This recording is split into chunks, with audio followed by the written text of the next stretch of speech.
If you like the story, you can support the author on Patreon. Link is in the description. Additionally, if you would like to request novels and access my Google Drive where I have 200 plus audiobooks, then you can join my Patreon. Link is also provided in the description. Chapter 20, Who is it targeting?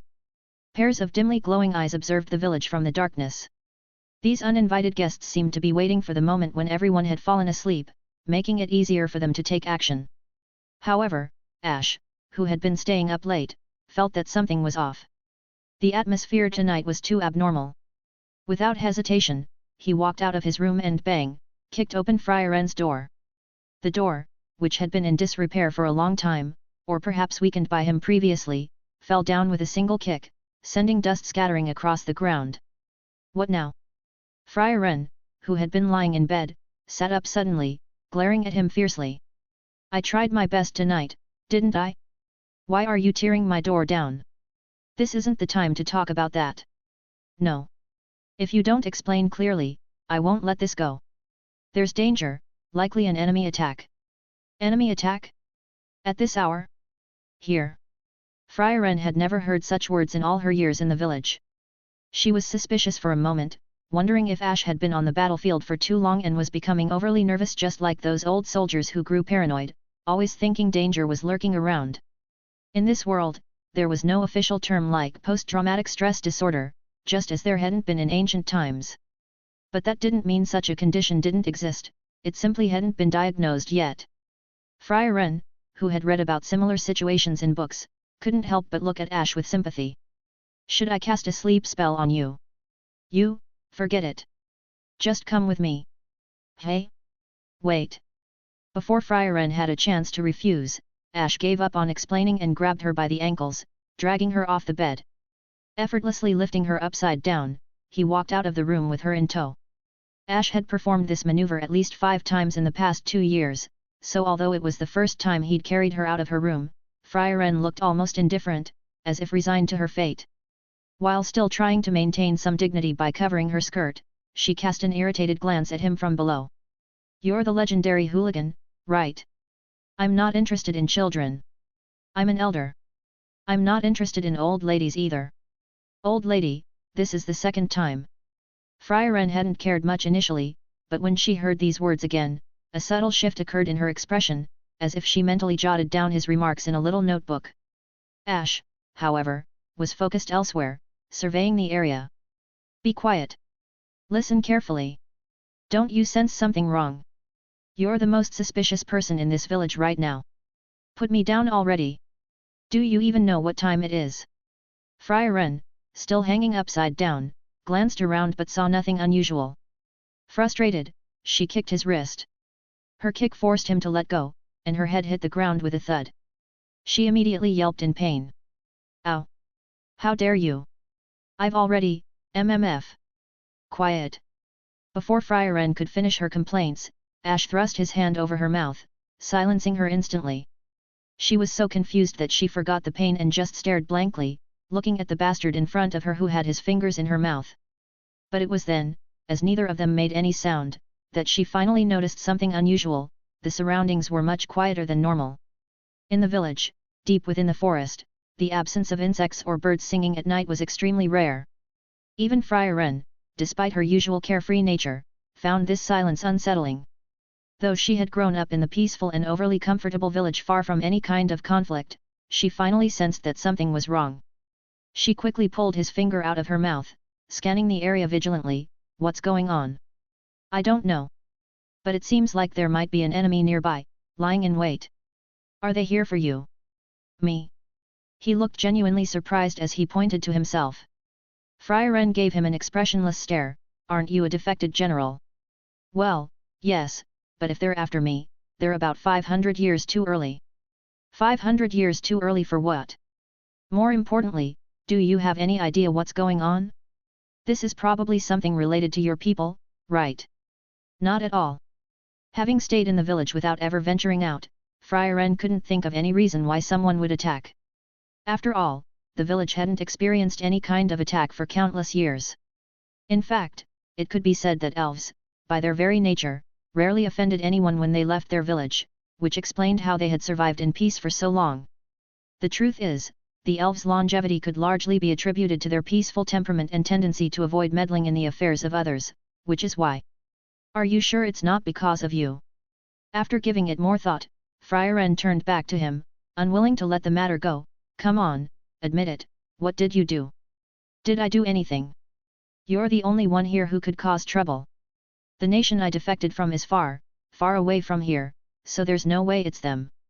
And since I've been here, I've just lived off my parents. I haven't done anything wrong. Lived off your parents? It means not working and relying on your elderly family members. You actually do that. Elves, once they became adults, always lived independently. Frieren found his behavior of living off his parents distasteful, and she couldn't help but wonder aloud, does that mean your parents are here to visit you? I seriously doubt it. Stop accusing me without reason. Clearly, this is something your people must have done. But we haven't offended anyone. Really? If everyone were like you, we wouldn't live that long, would we? Frieren gave him a sidelong glare, still keeping an eye on their surroundings. Ash shrugged. Who knows? Maybe someone has it out for a lazy person like you. I doubt it. Besides you, I can't imagine anyone hating me. Well, that's comforting, but maybe we should focus on how to handle the situation. I don't think we have to worry too much. After all, they're already here. As their conversation unfolded, the strange figures or demons that had been lurking around the village seemed to abandon their plan for a surprise attack. Instead, they emerged from the shadows, revealing themselves from all sides. Chapter 21, Fighting the Demon General. They quietly poured into the village from all directions. But when they noticed the two magicians standing in the center, the group of demons became bolder, no longer bothering to conceal their presence or aura. The leader was not a wizard, but a warrior wielding a giant sword, clad in heavy armor, with two massive demon horns sprouting from his head. Suddenly surrounded by this horde of demons, Ash and Frieren were instantly on high alert. Even the elves who had been sleeping peacefully in the village stirred, sensing the dangerous presence of these intruders who made no attempt to hide their power. Oh no! Should I run? Ash muttered, feeling the immense power radiating from the demon warrior leading them. He started to calculate how best to make a swift escape. Hearing him, Frieren turned to glare at him sharply. So this is your fault, isn't it? No, I don't think so, there shouldn't be any reason. Ash stammered, genuinely confused. After all, he had spent most of his time in the southern countries, rarely encountering demons. But if anyone had been offended, it certainly wasn't the elves. Could humans have hired demons to kill someone? Or perhaps the demons had learned of his refusal to join their ranks and decided to eliminate him. But then again, how many demons were actually interested in joining the Demon King in the first place? His puzzled expression made Frieren even more suspicious. It was you, wasn't it? Hey? No, it shouldn't be, should it? Ash was now uncertain himself. Meanwhile, the massive demon warrior, who stood over 5 meters tall and brandished an enormous sword, spoke with a low, booming voice. This was Basalt, a general of the Demon King's throne. Human magician, this has nothing to do with you. Hey? It's not my problem. Ash was surprised to hear that. Basalt, growing impatient, clarified, the Demon King has ordered the extermination of all elves. Your life is irrelevant. Really? Thanks. Ash grinned, turning to Frieren with a cheerful expression. See? It's not about me, it's your problem. Coward, Frieren muttered, not even bothering to look at him. Her focus remained on Basalt. If you want to flee, go ahead. Stop embarrassing yourself here. That's harsh. Do I really seem like that kind of person to you? How would I know what kind of person you are? How long have I even known you? We've known each other for 2 years. Only 2 years. Maybe I should just leave. Ash rubbed his face in frustration, casting a glance back at the demon general Basalt, who stood with his sword at the ready. Basalt, clearly growing more irritable, grumbled, I've told you already, it's your choice, leave or stay. If it weren't for his current mission and the need to conserve his strength, Basalt would have preferred to kill them both right then and there. Oh, forget it, Ash sighed. I'm not like these cold-hearted elves. I've been living here for 2 years, so I've grown attached to the place. Is that so? Then kill them all. Basalt's eyes gleamed with a chilling light, and without hesitation, he raised his giant sword high. The demons instantly sprang into action, casting spells or charging forward with their weapons raised. Meanwhile, the villagers, jolted awake by the commotion, scrambled to organize their weapons or quickly prepared to cast defensive magic. At that moment, Ash unsheathed the saber he always carried and stepped forward. "I'll take care of the big guy. You handle the rest." "Really? That would help a lot," Frieren replied, a little surprised, but she raised her hand without hesitation. Instantly, lights of various colors began to illuminate the entire village as her magic took effect. "Pathetic, truly pathetic," Basalt muttered as he observed Ash approaching with the saber in hand. Beneath his helmet, a sneer formed on his face. "A magician thinking he can fight a warrior with a sword? Are you begging for death?" "No, you've misunderstood," Ash said calmly. "This is just for making it easier to harvest lives after using magic. I call it Reaper No. 7. What nonsense is that? Don't worry, it'll be over soon." You're mocking me, aren't you?" Although Basalt wasn't among the most famous or powerful generals, he was still a demon general. Being treated with such indifference in this small village enraged him. "That's not it at all, I'm just..." "Die!" Basalt, too angry to listen further, let his rage take over and raised his enormous sword, swinging it down with full force, aiming to crush Ash beneath its weight. The massive blade sliced through the air with a deafening whistle. Yet Ash didn't flinch, standing firm despite the sheer size difference between them. He swung his saber up to meet Basalt's attack, intending to counter the blow. Bang! The two weapons collided, sending a shower of sparks into the air. Unable to resist Basalt's overwhelming strength, Ash's body was forced backward, his feet digging two long trenches into the ground as he struggled to hold his ground. "The transformation worked, but even turning myself into a warrior, fighting a monster like this head-on isn't smart," Ash muttered, glancing at his hand gripping the saber. Blood dripped from his thumb where the pressure had torn the skin. In this world, the difference between a magician and a warrior lies in how magic is used to enhance one's body and attacks. The transformation spell, which Ash called Reaper Mode, was supposed to make him a warrior. Yet, even with the transformation, he was still no match for this opponent. But Basalt, unaware of Ash's internal thoughts, instinctively took half a step back but felt deeply insulted when he saw Ash still standing. A mere human, a mere magician.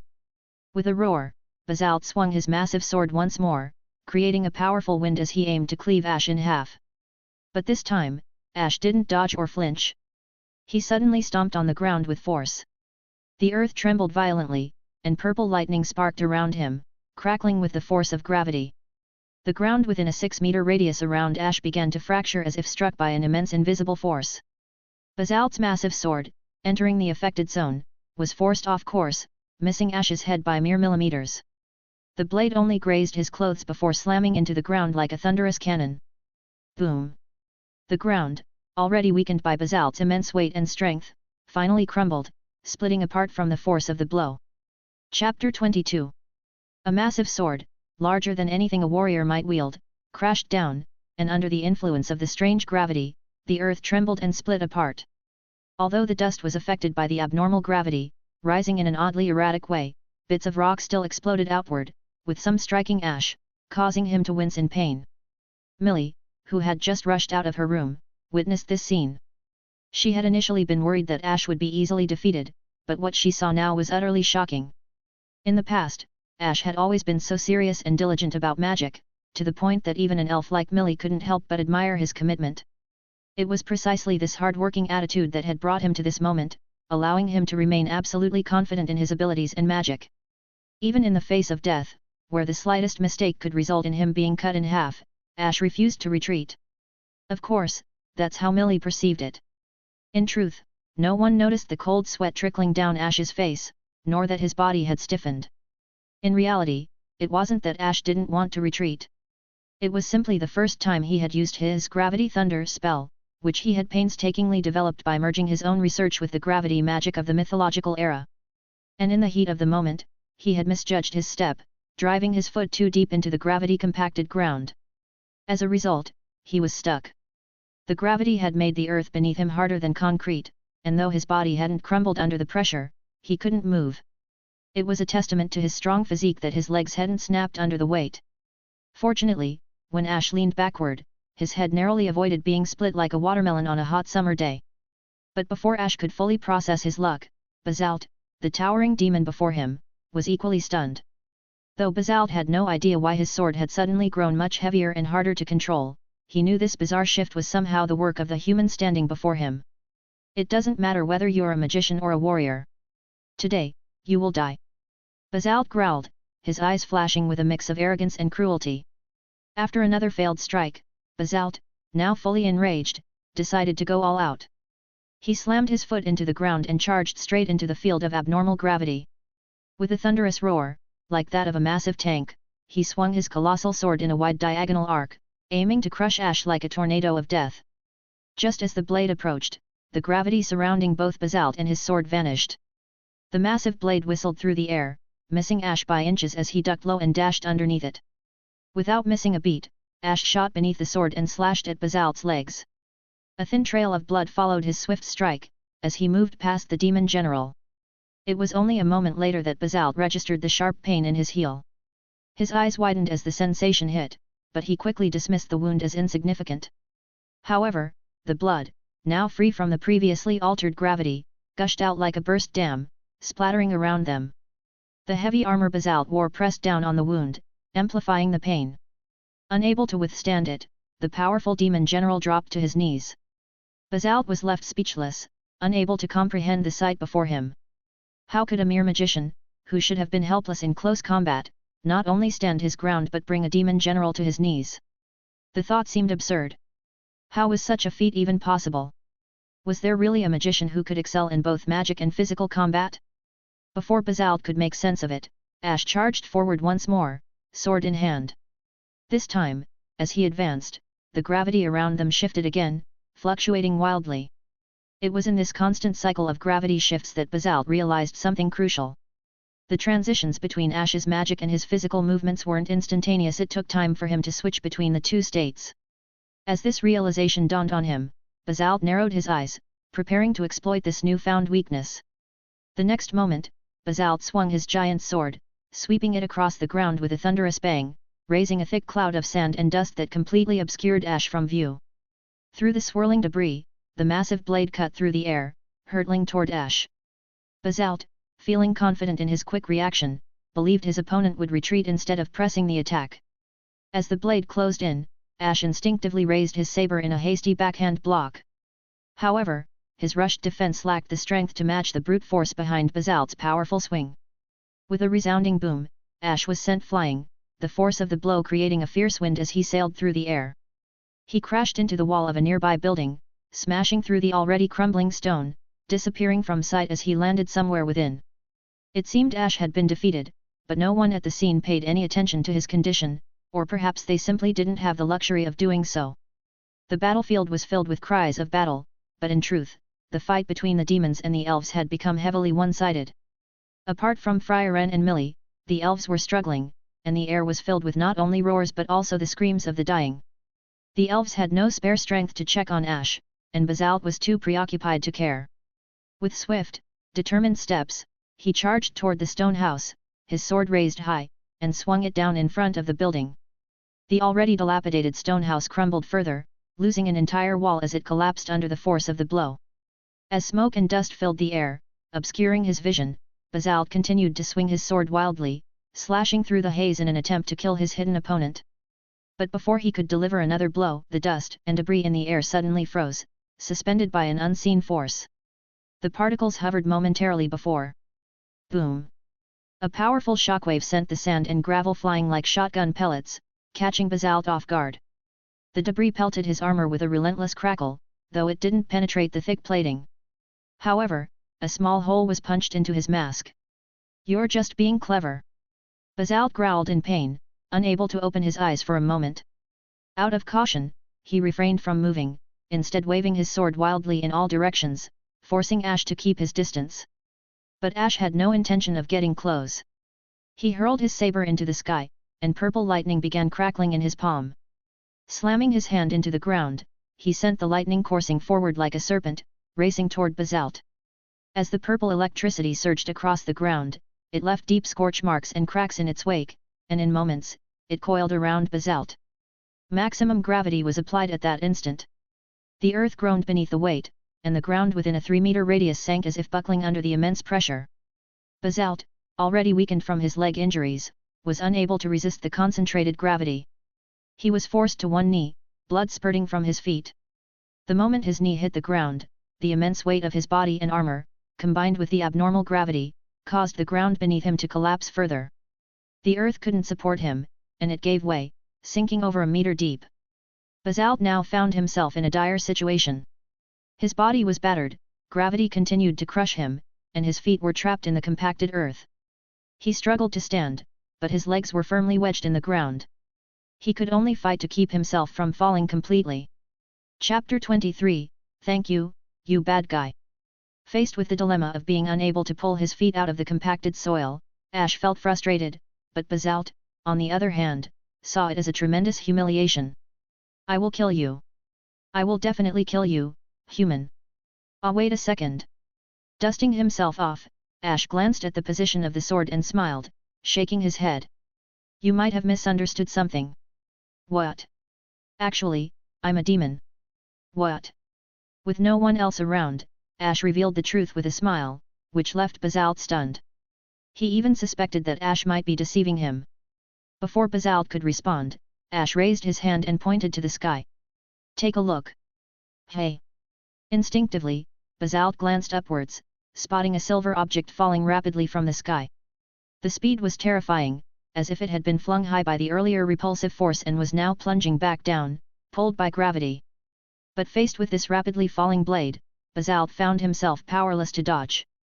His heart raced as instinctive fear gripped him, his pupils shrinking at the sight.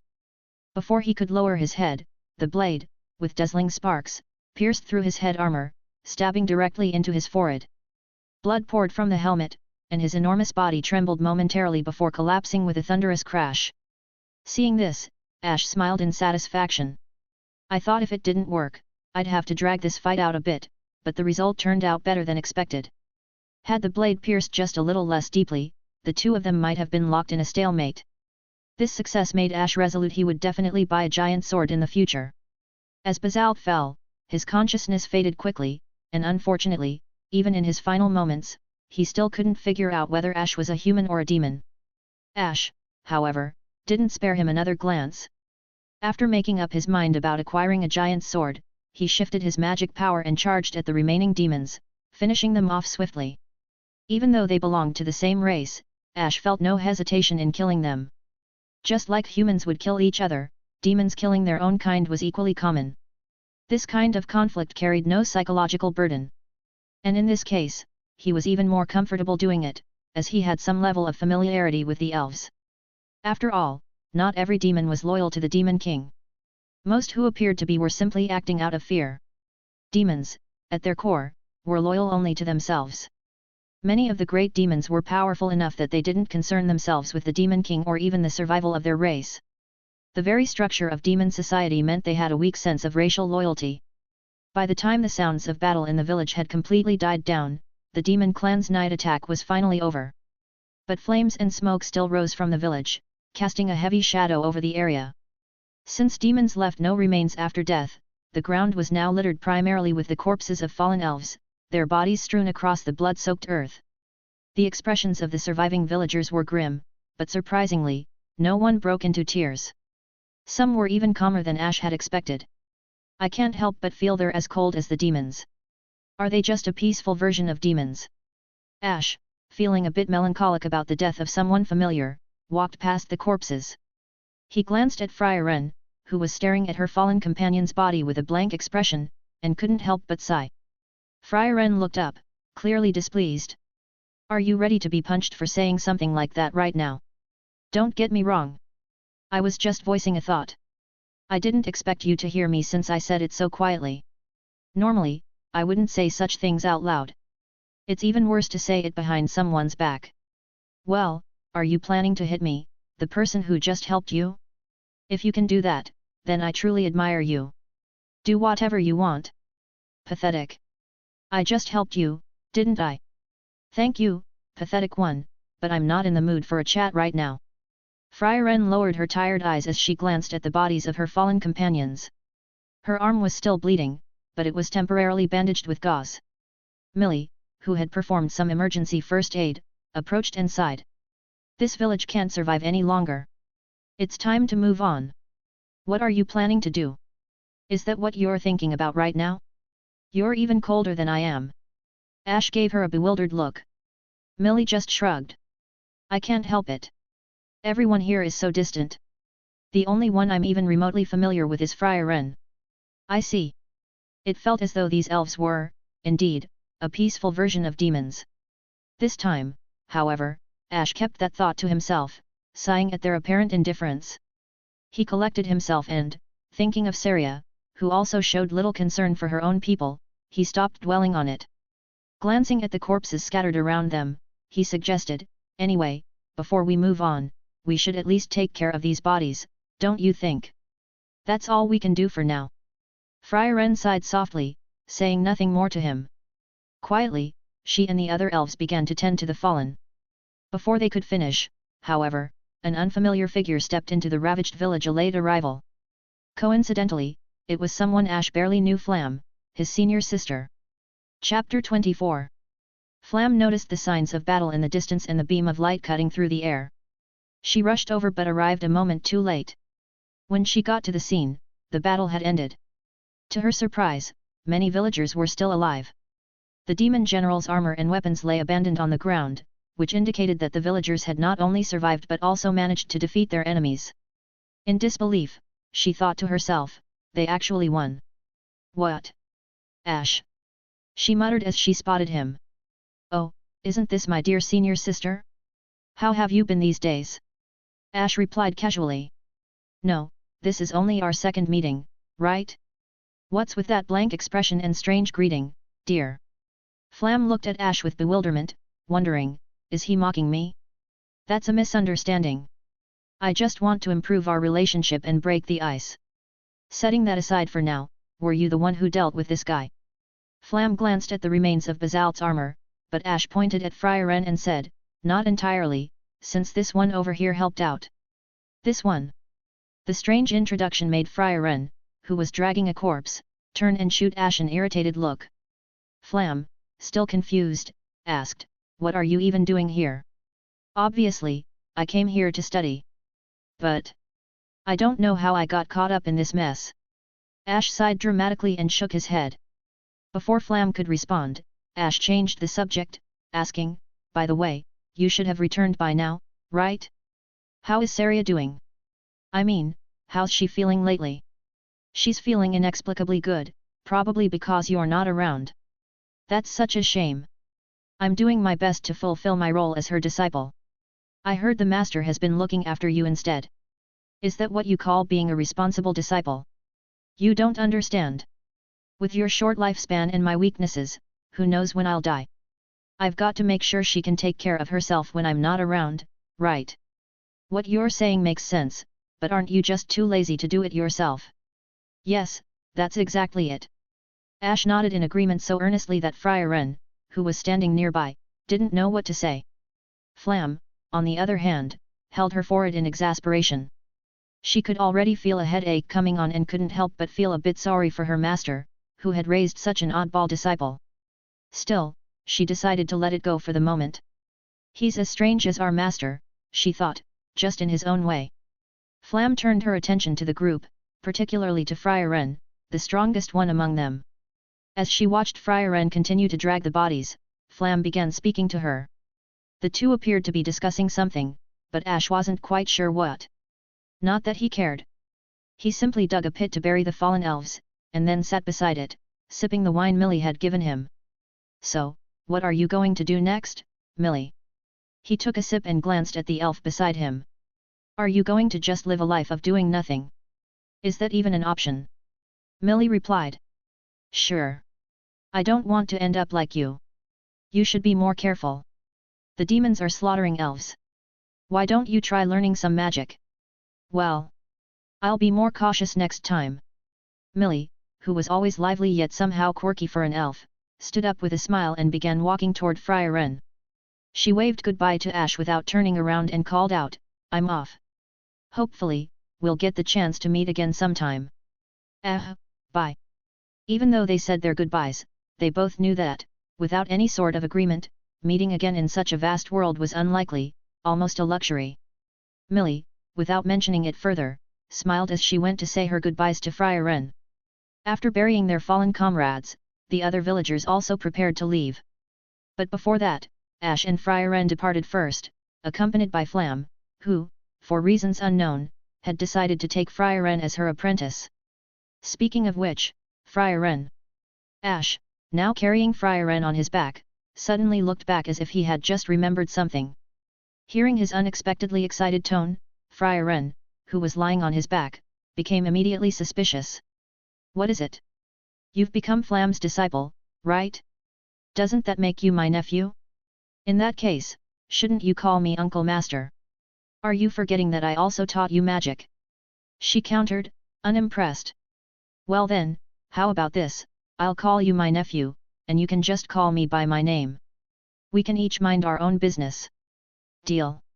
No matter how you put it, I'm the one who'd be losing out. So, no, Frieren replied, turning her head away, clearly uninterested in continuing this ridiculous conversation. Flamme, walking beside them, placed a hand on her forehead, refusing to get involved in this strange exchange. Just as Ash was about to keep pressing the matter, 3 cloaked demons suddenly appeared at the side of the road. Initially, they had concealed themselves, but upon seeing that the trio were magicians, they emerged, much like Basalt had done earlier, demanding they hand over the elf. Demons are predictable like this, Flamme began, speaking to no one in particular. Though they're deceitful and cunning, they also pride themselves on their magic. They'll never attack a magician by surprise. They always want a fair fight. While she spoke in an oddly casual and vulgar tone, Flamme let Frieren down from Ash's back, signaling that he was about to surrender. However, she continued talking slowly. You see, when it comes to magic, demons are arrogant. They have full confidence in the spells they've studied for years. In other words, they're just pompous idiots. Without warning, Flamme raised her hand, and a golden light flashed.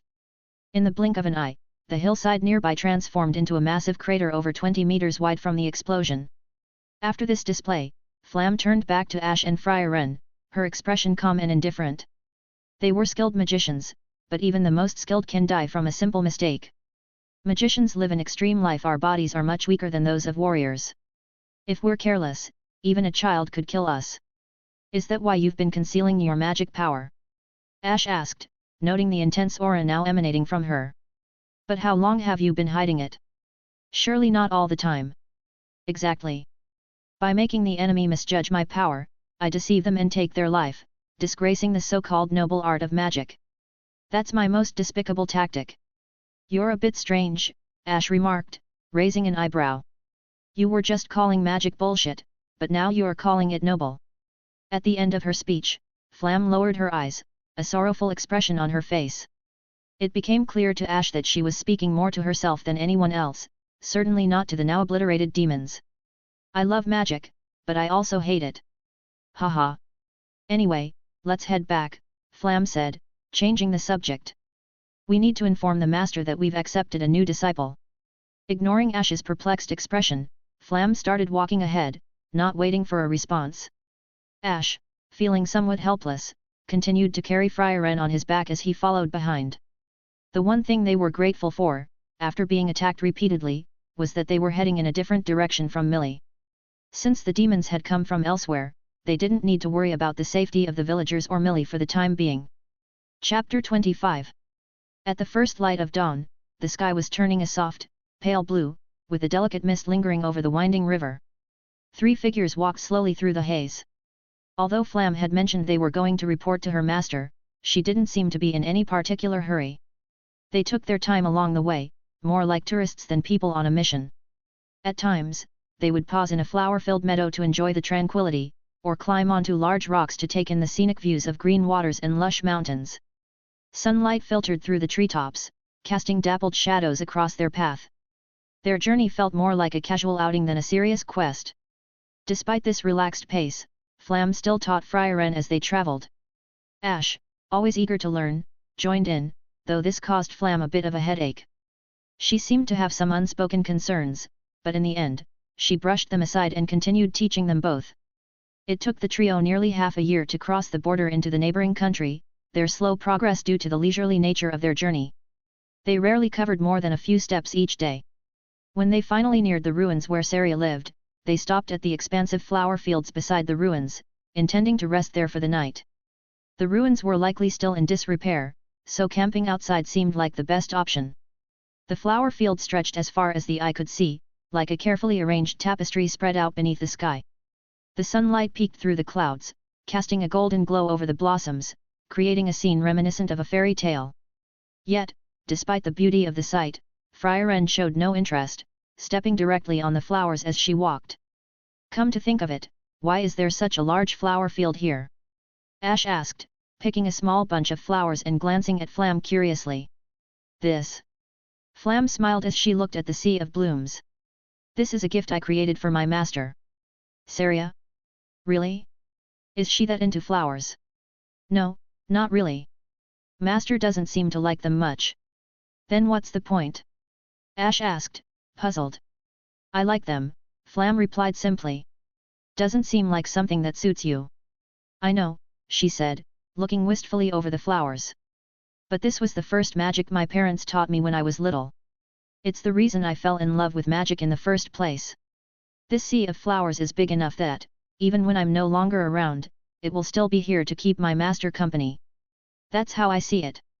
Frieren, who had been listening silently to their conversation, widened her eyes slightly, feeling a bit confused by Flamme's words. Turning to Ash, she asked, "I understand the master's reasons, but what about you? Why do you like magic so much?" "For survival," Ash answered, playing with the flowers in his hand, a faint trace of helplessness in his expression. "And my sister has high hopes for me." "Then you should strive not to disappoint her," Frieren said earnestly. "Actually, I think it's better to let her down," Ash replied with a sigh. "Hey!" Frieren blinked, baffled. The master's explanation and Ash's response left her confused. She couldn't quite grasp the complexity of human emotions. Flamme noticed Frieren's confusion and sighed, patting her shoulder gently. "Don't worry too much about it. It's not just you, most people don't understand what he means." The next day, they left the sea of flowers and ventured deep into the ruins. Eventually, they arrived in the familiar, grand hall. At the far end of the hall, the petite blonde elf, Serie, sat on her throne, looking as bored as ever. As they entered, Frieren followed Flamme's lead, kneeling on one knee before her master. At this moment, Serie showed an amused smile but turned her gaze toward Ash, who was sitting cross-legged beside her, reading a book. "Hey, kid over there, did you see that? This is how a proper disciple should behave. Can you stop picking on me all of a sudden? Besides, don't you hate all that formal etiquette stuff?" Ash replied without even looking up, his eyes still glued to the book in his hands. "Who said that? What I value most is etiquette. Then how about you stop putting your feet on the chair and actually sit properly?" Ash glanced at Serie, who wasn't sitting, standing, or even squatting in a proper manner. He was too tired to even complain further. "Tisk, you're really sharp when it comes to these things." Being chided by her own disciple made Serie click her tongue. "Who do you think has been supporting you this whole time? Instead of that, why don't you let Flamme and Frieren get up already?" "I don't mind. I'm the elder here, after all. And this whole situation? You caused it." "What? Feeling guilty now?" "Not at all. I'm not the one kneeling, nor the one being knelt to, so this has nothing to do with me. Where's your sense of responsibility? Please don't expect too much from someone my age, okay? Forget it, I'll deal with you later." Serie paused mid-sentence, then looked at the two still kneeling before her. Her smile softened, a stark contrast to the one she gave Ash. "Time flies. I took on a disciple out of curiosity, and now there's a grand disciple so soon." "This is Frieren," Flamme said, smiling and nodding. "Elves, hey? Impressive. I like that. Tell me, what magic do you want to learn? I'll teach you." "Is this what Ash mentioned before, the transfer of magic?" Frieren asked. "Yes, I've mastered almost all magic. Just name it, and I'll let you have it instantly. Give it to Ash." "What?" Serie was stunned for a moment. She then shot a look of annoyance at Ash. are you coercing her? The process of exploring magic is the most exciting part. That's why I declined. And Ash didn't even want it, but he offered it to me, Frieren explained. You're really shameless. Serie rolled her eyes at Ash after hearing that. Ash, completely unfazed, responded naturally, fortune favors the bold. Ugh, I'll deal with you later. Serie waved him off, turning back to Flamme. Your disciple has no drive. She lacks that endless ambition. I think. You're even worse, Serie interrupted. Too much ambition. I hate that too. As soon as Ash opened his mouth to speak, Serie shut him down with one simple remark. Chapter 26. The obvious difference in treatment made Ash too tired to even complain. However, his frustrated expression made Frieren, who was half kneeling beside him, suppress a laugh. Given the formal nature of the occasion, she tried her hardest not to burst out laughing. But Ash wasn't one to simply accept defeat. He grabbed a few more books from the nearby shelf and casually walked out, saying, I'm heading out. You guys can chat all you want. I'll be back by dinner. Don't come back. I won't be making dinner for you. Serie waved her hand dismissively, as if shooing away a stray cat or dog.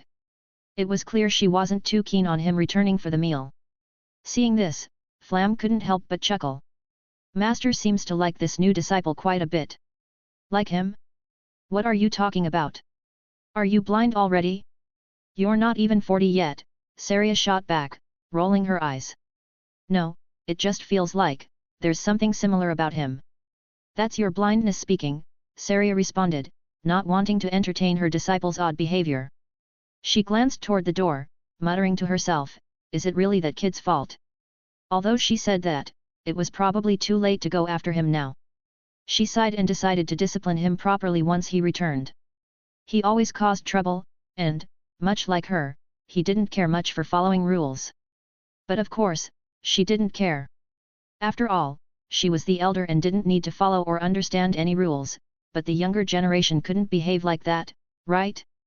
Still, despite her thoughts, Ash had no intention of returning anytime soon. He knew if he went back, he'd just be compared to the more obedient disciples and get an earful about how others behaved better. So, with a fresh magic book in hand, Ash decided to prolong his absence. Though it was a bit of a shame that he couldn't mooch off his master for food, it at least saved him from that headache. As he ignored what was going on inside, he noticed a strange smile on Frieren's face when she returned. No matter how much he asked, Frieren wouldn't explain her expression. Annoyed, he decided to ignore it. The girl, seemingly lost in thought, flipped through a book and muttered, people these days are really, never mind. By the way, Ash, has this ruin been fully explored? She suddenly asked. No, not really. Serie isn't interested, and I'm lazy, he replied. Maybe there's treasure waiting for us. She mused. Ash wasn't inclined to engage at first, but once Frieren got her answer, her excitement about exploring the maze peaked again. Us? Did you just volunteer me without my permission? You're not going? What if there's a magic book Serie hasn't discovered yet? Fine. Let's go. In just a moment, Ash, who had initially planned to firmly refuse, found himself tempted. He closed the magic book in his hand, stood up, and took the lead. This made Frieren smile. You really do love magic. I can't help it. I'm curious about the unknown, and it's essential for survival. You also have your sister to look out for, right? But now that I think about it, I've never heard much about her. That's a troublesome subject.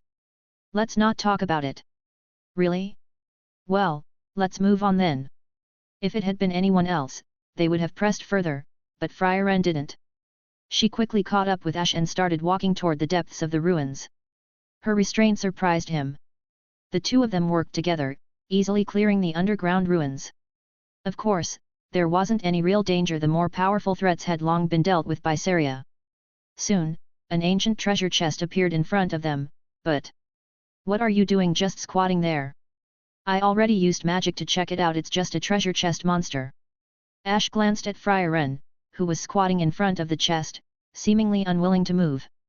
He was tempted to grab her by the collar and drag her away. Frieren turned around and said seriously, you said it yourself, there's a 1% chance your magic could be wrong, right? It's basically accurate. But it's precisely those great magicians who see through that 1% who make historic discoveries.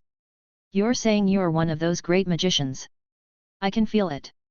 Instead of replying directly, she gently stroked the dilapidated treasure chest with confidence. There's a valuable magic book inside. Based on what? My experience as a magician. But you just left the village, didn't you? I've walked with you all the way here. You've never been to any ruins. What kind of experience are you talking about? I'm talking about my instincts as a magician. Trust me, Ash. There's a magic book in here. With that, she suddenly opened the treasure chest. The next moment, a giant mouth, instead of the magic book she had imagined, shot out and swallowed her whole in the blink of an eye, leaving only half of her body sticking out. Ash, who had wisely been standing a bit farther back, sighed in exasperation. I told you already, but you still pretended to be an expert. You were so confident, I almost believed your lies. He wanted to turn around and walk away, pretending not to know this embarrassing person, but Frieren, who was lying there like a rag doll, suddenly began frantically wiggling her exposed rear and cried out desperately. Ah! It's so dark. So scary. Get me out of here, Ash. Are you still there? Get me out. It's pitch black in here, and I'm terrified. Are you a child? You're old enough, and you're still scared of the dark.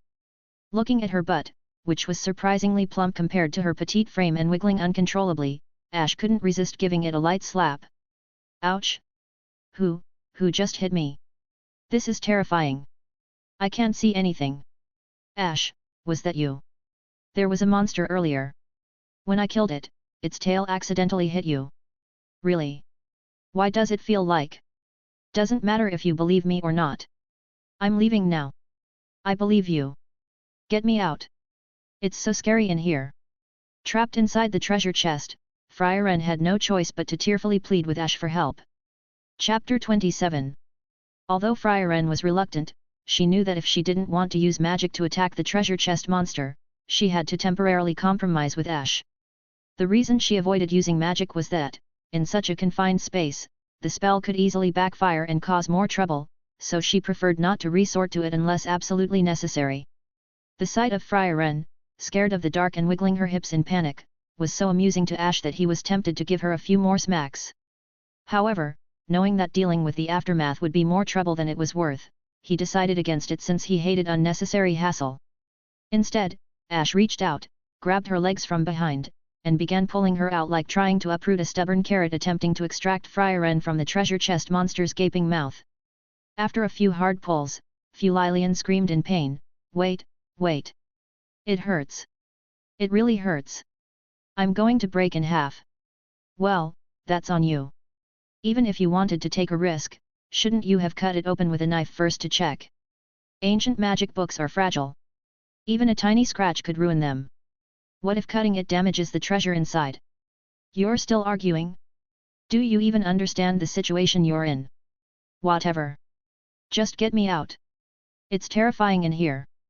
At that moment, Frieren, usually calm and composed, seemed unusually vulnerable, like a frightened child. Ash felt it was a pity to let her off so easily, but keeping her in that state wasn't ideal either.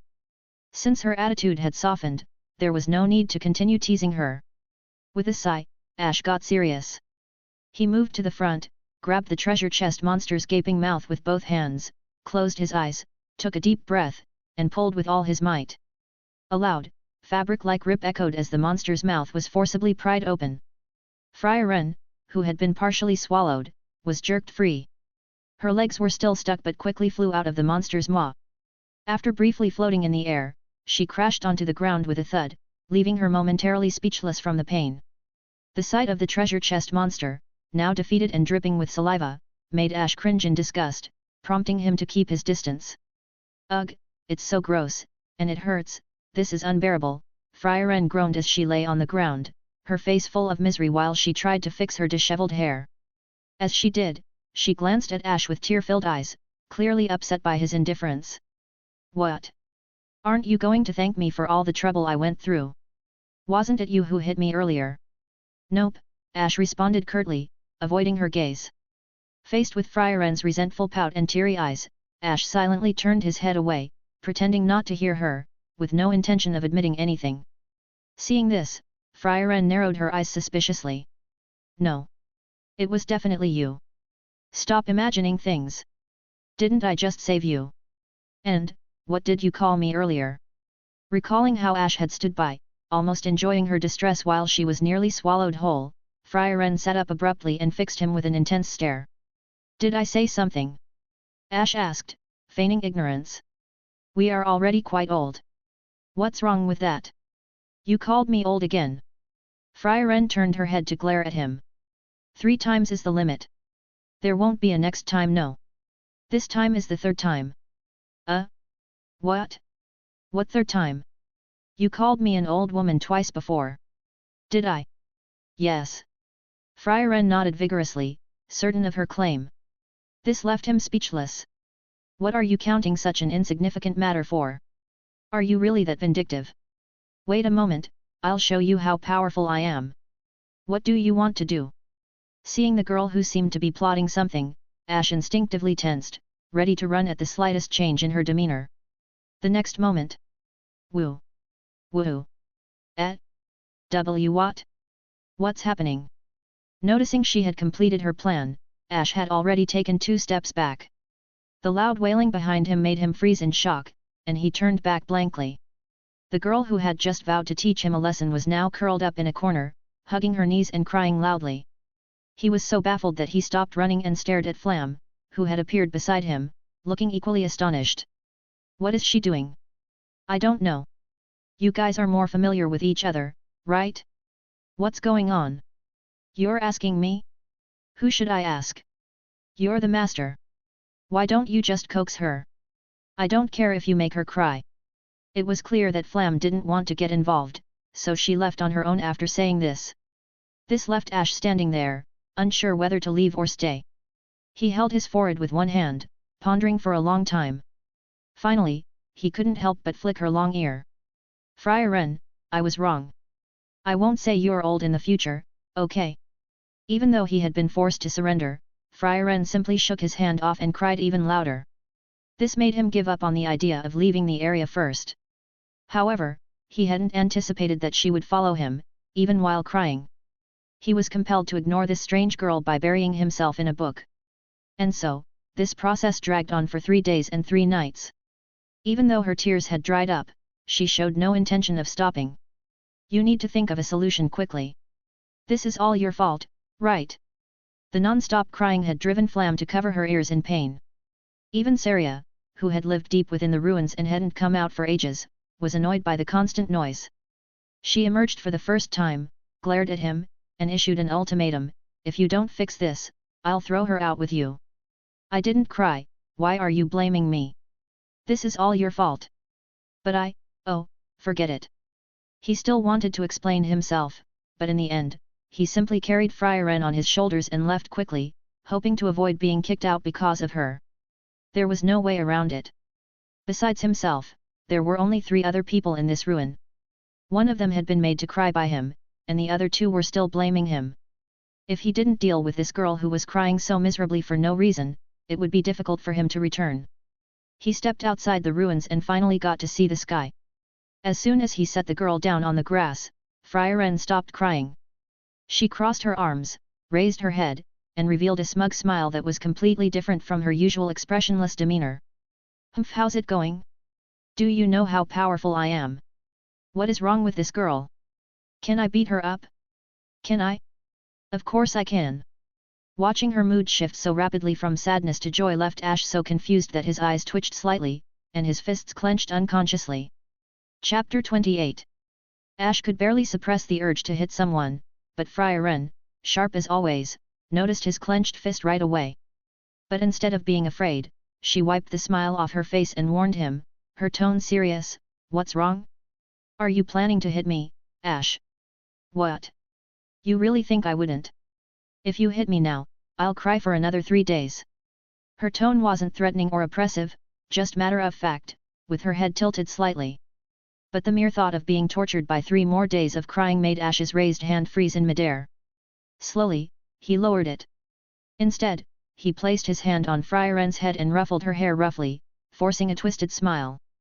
Seriously, can't you act a bit more like an adult? What kind of threat is that? Or are you just a kid at heart? Again. Frieren stared at him, expressionless. Wait, what? Again. What's wrong? Are you threatening me? No, it's a warning. 3 times was a typo. Twice you know the drill. Fine. You win. Good, now take your hand off my head. Seeing Ash back down, Frieren, clearly pleased, swatted his hand away. Ash felt defeated. He didn't want to admit it, but there was nothing he could do. This elf, who was supposed to be much older than him, could cry for days without shame, and the thought of going through that again exhausted him. Ha, never mind. I'm done with this. I'm going to study. He reluctantly dropped his hand and turned away, clearly frustrated. But Frieren, undeterred by his irritation, followed him, keeping close without bothering to give him any space. After that, the 4 of them stayed in the ruins for about a month before Ash packed his things and left with Frieren and Flamme. Naturally, he took a new magic book with him. And as for why he didn't stay? Well, there was no choice. Serie preferred solitude and wouldn't teach anyone no matter how much they begged. On the other hand, Flamme was more than willing to share her knowledge, so Ash followed her instead. 3 years later, the group returned to visit Serie, who had been living alone like an old recluse. Despite the passage of time, Ash's appearance hadn't changed, and people would have grown suspicious, but Serie took care of that too. She explained it away easily, saying it was the result of an experimental spell of eternal youth that had been cast on him. The spell had only succeeded once by pure luck, leaving Ash forever youthful. Since the success rate was so low, no one had dared to try again. And with Serie vouching for him, no one questioned his appearance. As Ash flipped through his collection of books, updating them, Serie watched him with amusement from her throne. Finally, she couldn't resist teasing him. Ash, are you really the type of guy who thinks anyone who gives you milk is your mother? I just love knowledge. I'm still your master, aren't I? What does that matter? Flamme and Frieren know magic I don't, and they're willing to teach me. I'm willing to learn. It's a win-win. A win-win? It's all for your benefit. Honestly, the seniority here is completely messed up, you idiot. Serie huffed, grabbing a book and flinging it at him without thinking. Ash caught the book midair, quickly slipping it into his bag. He sighed helplessly, if you don't teach me, what am I supposed to do?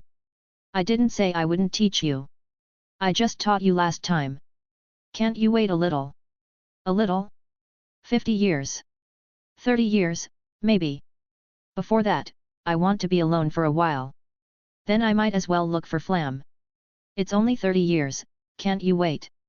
Only 30 years. Serie knew he was a demon and didn't care about waiting 30 years, but Ash didn't know how to correct her odd sense of time. Waiting 30 years wasn't something he could just accept easily. Still, Ash realized that arguing wouldn't get anywhere, so he decided to drop the topic.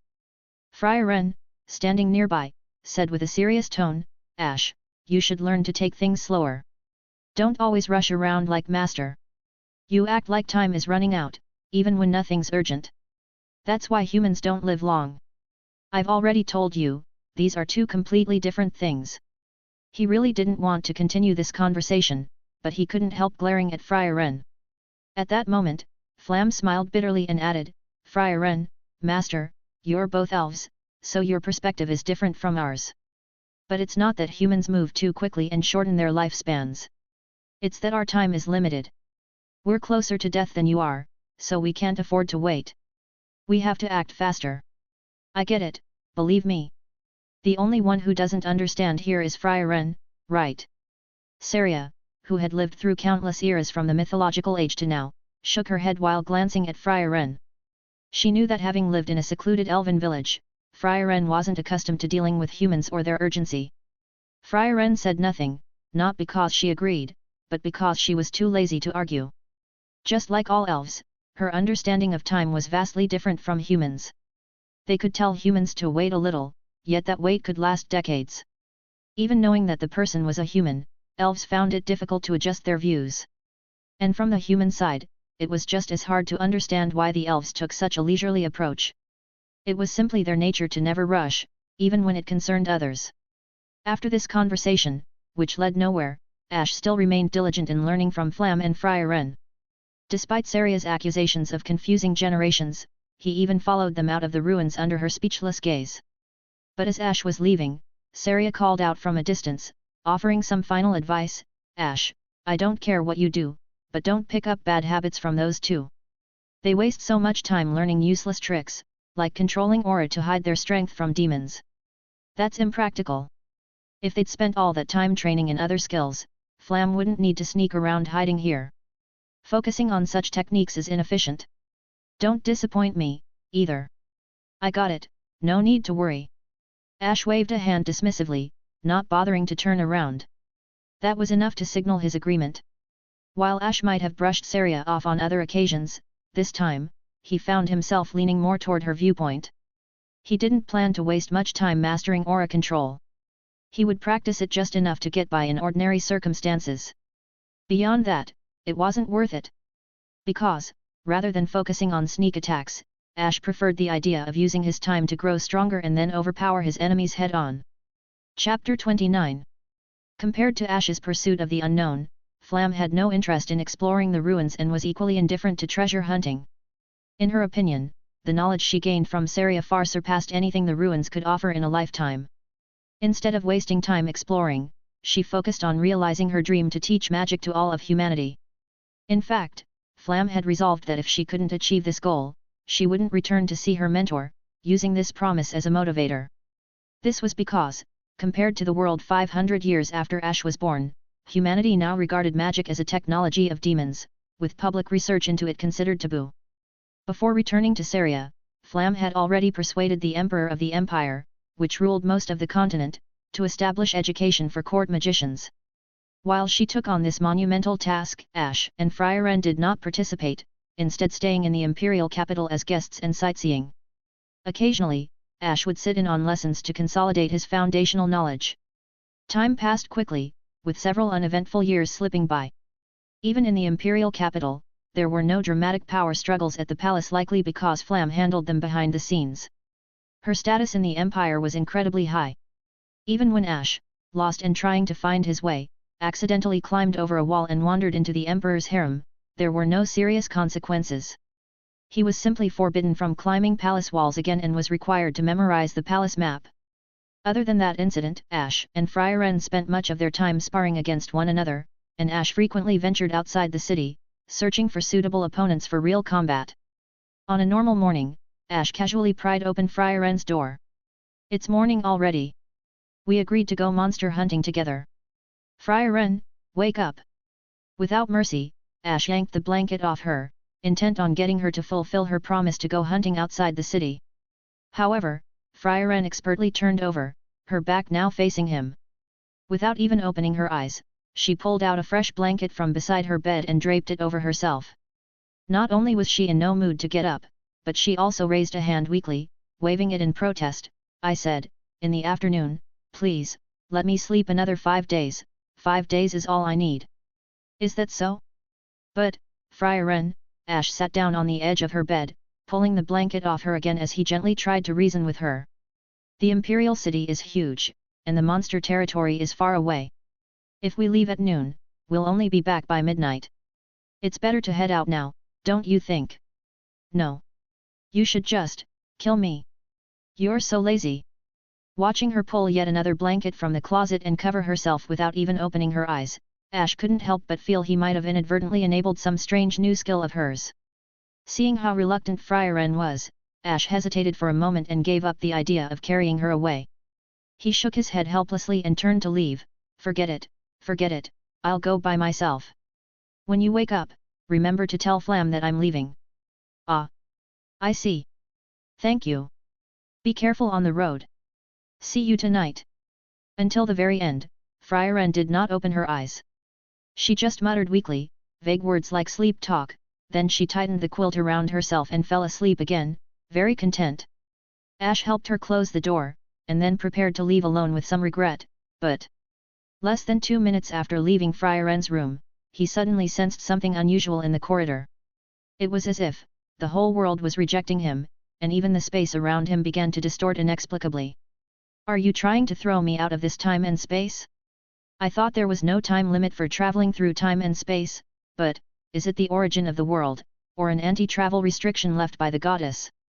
Ash had discussed the idea of time traveling with Serie, so he had some understanding that time travel wasn't impossible in this world. But that right belonged exclusively to the goddess and was monopolized by her. However, after the chaos of the mythological era, the goddess seemed to have left the planet and disappeared without a trace. The only thing left over from that era is the goddess's steel, which still contains the power she sealed inside, and may trigger time travel. But to be honest, he didn't really understand what was going on, but this sensation of rejection felt more like being sent back than being destroyed. In this state, he realized he couldn't stay here much longer, so he drew his sword, intending to leave some information behind. But just as the blade touched the ground, the surrounding space and time distorted abruptly, causing him to vanish from the corridor in the next instant, without even leaving a scratch. At noon, Frieren, who loved staying in bed, finally got up and was about to go to lunch when she noticed. Did Ash go out to practice magic again? She glanced at the empty space next to her but didn't care too much. Ash often went out to practice magic, and sometimes even ventured outside the capital to fight monsters for real combat experience. Flamme was aware of this, and wasn't too worried, though he muttered to himself in confusion. But usually, he tells someone. Why didn't he tell anyone today? Maybe he told someone at random, and that person forgot. Frieren responded. True. Flamme nodded vaguely. She didn't know why, but she felt a bit uneasy. It was at this moment that Frieren suddenly exclaimed "Ah," remembering that she had heard Ash's voice early in the morning, when she was half asleep and half awake. She also remembered that he had taken her quilt away. But she hadn't been fully awake at the time, so she had completely forgotten about it. As Flamme watched, she waved her fork in the air and said, "I remember now, that guy asked me to go monster hunting with him this morning." Going monster hunting again. Though he's young, he's not weak. Master, don't worry. He'll be back by himself this evening. Well, you're probably right. After hearing this, Flamme felt a bit more relieved, but for some reason, a lingering feeling of unease still clung to her, refusing to fade. Thanks for listening.